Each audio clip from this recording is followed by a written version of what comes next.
I'll tell you, there's no place like Atlantic City. I mean, just think, the history, the boardwalk, the saltwater taffy. It's no wonder that families come back year after year. And I am so grateful to Marty Rosenberg, a native of Atlantic City, being here today to share his story. I'm also grateful to the thousands of workers who work here to make this city what it is.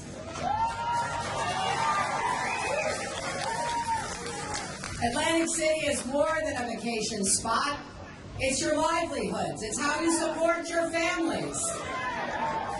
Now, this city has its share of big names on big buildings.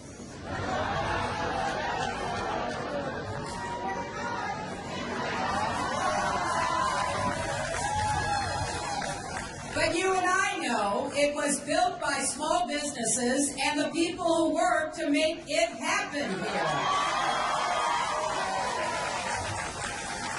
As a daughter of a small businessman whose hard work sent me to college, I have a special place in my heart for the contractors, the craftsmen, and the shopkeepers who built this city and keep it going.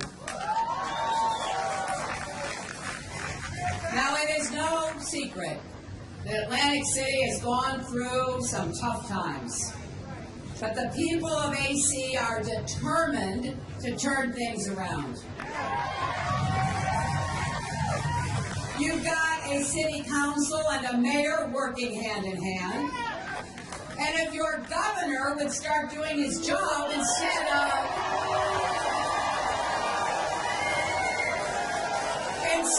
following Donald Trump around holding his coat, maybe we could really get New Jersey's economy moving again. Now, here in Atlantic City and across America, we've got to create more good-paying jobs with good wages. We've got to make the economy work for everyone, everywhere, not just those at the top in some places. And that is just one reason why this election is so important. And as the people of Atlantic City know better than anyone, Donald Trump cannot do the job for American workers and businesses. Now let's just look at this for a minute. Donald Trump says he's qualified to be president because of his business record.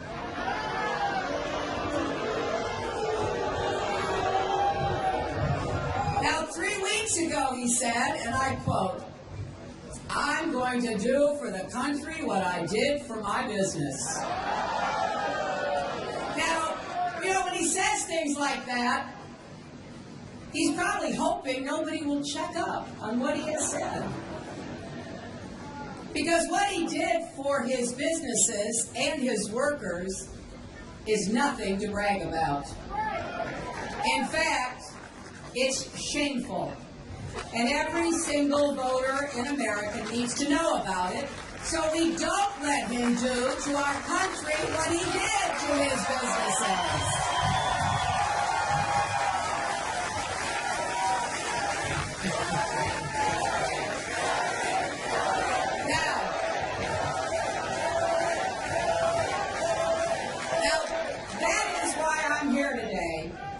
We're standing in front of the old Trump Plaza casino and hotel.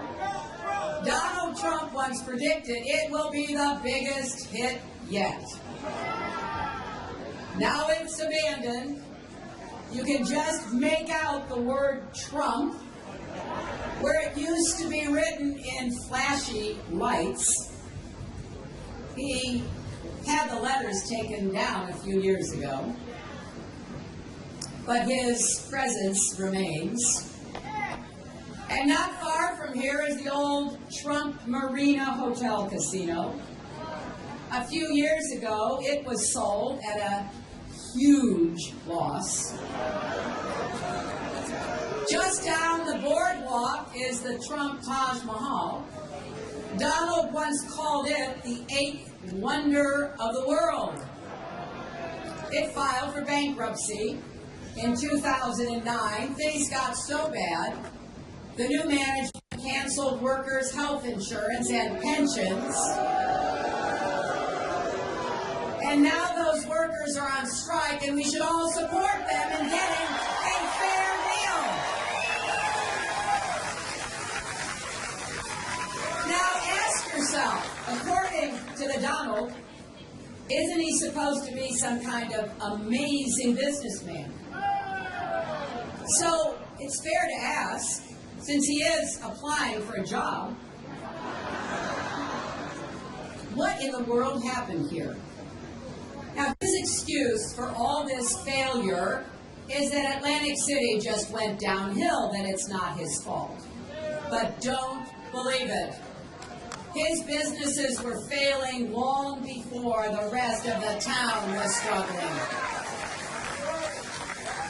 In fact, other businesses here did worse because Donald Trump acted so irresponsibly. He calls himself the king of debt. And he earned that title right here in AC. His bad decisions hurt the whole city. And here's what he did. He intentionally ran up huge amounts of debt on his companies, hundreds of millions of dollars. He borrowed at high interest rates even after promising regulators that he wouldn't. What came next?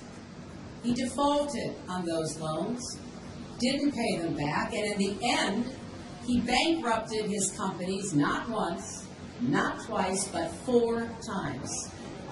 And here's what he said about one of those bankruptcies. I figured, he said, it was the bank's problem, not mine. What the hell did I care? I'm guessing many of you have had debt at some point. Student loans, mortgages, credit cards. You couldn't just tell the bank that you didn't feel like paying, could you? And here's an important thing about how Donald Trump operates. He doesn't default and go bankrupt as a last resort. He does it over and over again on purpose. Even though he knows he will leave others empty-handed while he keeps the plane, the helicopter, the penthouse. He convinced other people that his Atlantic City property were a great investment, so they would put in their own hard-earned money. But he always rigged it so he got paid no matter how his companies performed. When this casino collapsed, because of how badly he managed it, hundreds of people lost their jobs. Shareholders were wiped out. Lenders lost money. Contractors, many of them small businesses, took heavy losses, and many themselves went bust. But Donald Trump, he walked away with millions. And here's what he says about the whole experience. He actually brags about it. Atlantic City was a very good cash cow for me for a long time. The money I took out of there was incredible. Think about it. The money he took out of here. That says everything you need to know about Donald Trump. It's not about what he can build. It's about how much he can take. You know, we did it again this morning. He went on Twitter and said, I made a lot of money in Atlantic City and left. Well, he got rich and got out. And he thinks that's something to be proud of. He didn't just take advantage of investors, he took advantage of working people as well. Donald Trump has been involved in more than 3,500 lawsuits over the past 30 years. That's one every 3 days, give or take. And today's Wednesday, so he's due for another one. Now, here in Atlantic City, you may know about Vera Koking, the widow whose house on Columbia Place, right over there, Donald tried to seize it through eminent eminent domain and turn it into a parking lot for limousines. Thankfully, he lost that fight. But there were thousands more. And many of those lawsuits were filed by ordinary Americans who worked for Donald Trump and never got paid. Painters, waiters, plumbers, people who needed the money they earned and didn't get it. Not because Donald Trump couldn't pay, but because he wouldn't pay. Hundreds of liens have been filed against him by contractors going back decades, and they all tell the same story. I worked for him. I did my job. He wouldn't pay me what he owed me. One person after another after another. We just heard from Marty Rosenberg. His company was called Atlantic Plate Glass. They were hired to do a big job for the Trump Taj Mahal. They worked really hard on it. But at some point, Donald Trump just stopped paying.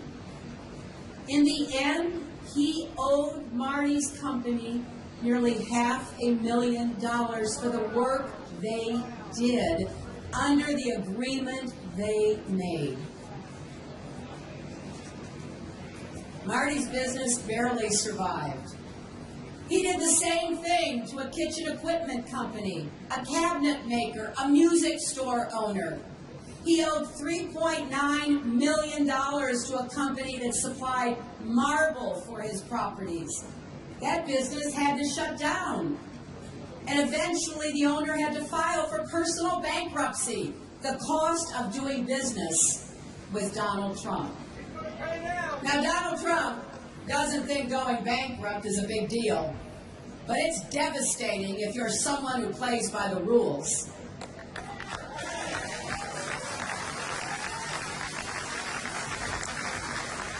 I've thought a lot about my dad in the last weeks as I've learned more about Donald Trump's business behavior. My dad was a small businessman.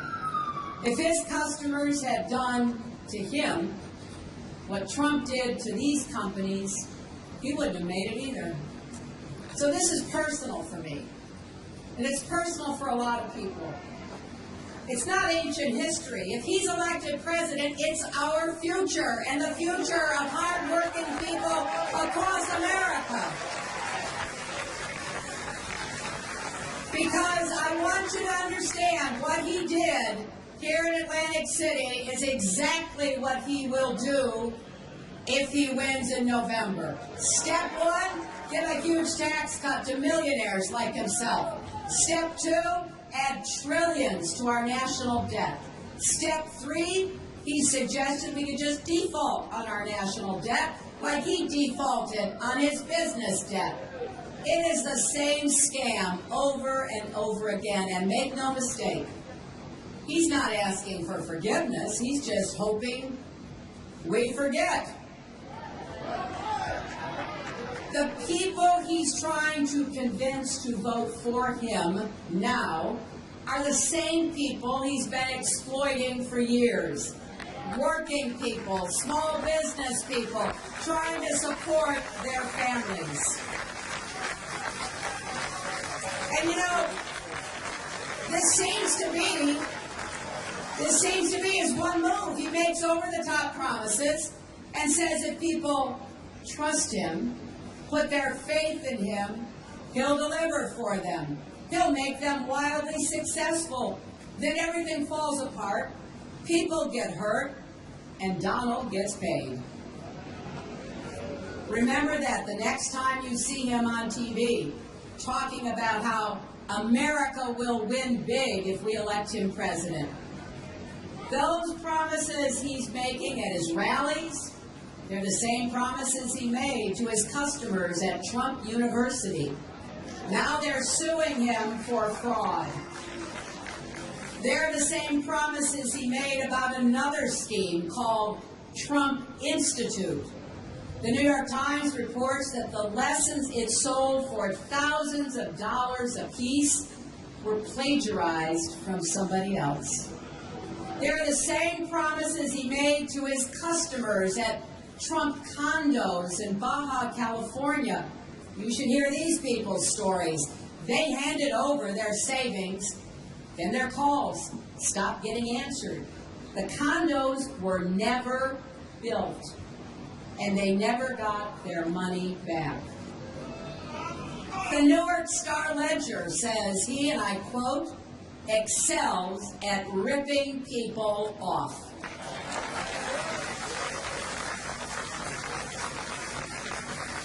They wrote, again I quote, as a result of his narcissistic, destructive risk-taking with other people's money, his casinos posted huge losses while others thrived.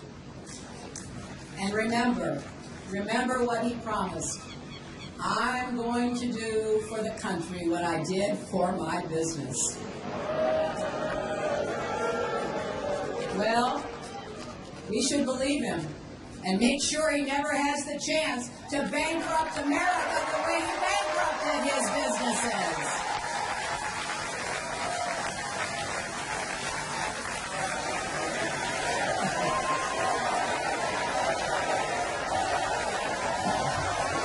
So, I just want you to take all this information and tell everybody you can, because people need to make an informed choice. So when Trump says he's for working men and women of America, but Trump furniture is made in Turkey instead of Lakewood, New Jersey, that matters. Trump suits were made in Mexico instead of Ashland, Pennsylvania. Trump lamps are made in China, not Altoona, Pennsylvania. If he wants to make America great again, maybe he should start by actually making things in America again.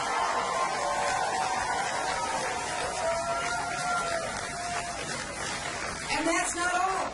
Donald Trump actually stood on a debate stage and said Americans' wages are too high. He wants to get rid of the federal minimum wage. His campaign said, let's sell off America's assets. Where do we start? The Statue of Liberty? These bad ideas just keep coming.